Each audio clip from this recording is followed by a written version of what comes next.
In today's video, I'm going to teach you how to manage your team with Monday.com. Let's get started by opening your Monday.com account and heading straight to the Workspaces area on the left side.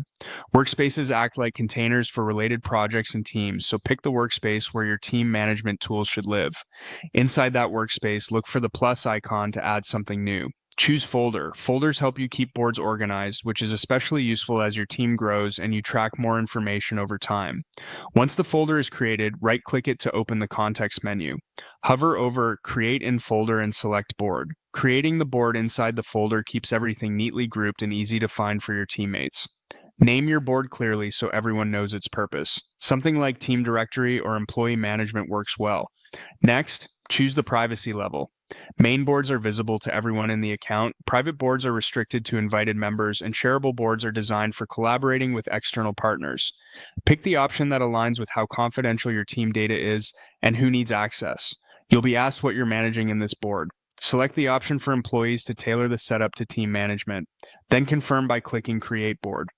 Monday.com will generate a board structure you can customize for your workflow. Inside the board, add your first item to represent a new team member.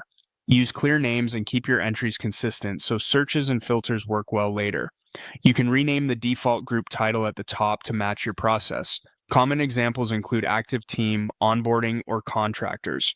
Use thoughtful group names to reflect stages or categories, which makes reporting and weekly check-ins easier.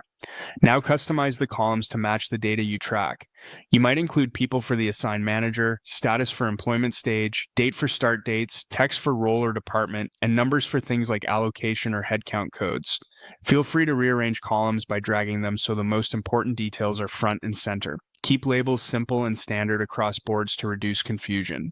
As your structure evolves, add a new group when you need another category, perhaps past employees, new hires, or interns. Groups help you segment your roster without creating separate boards, keeping everything in one place while still organized.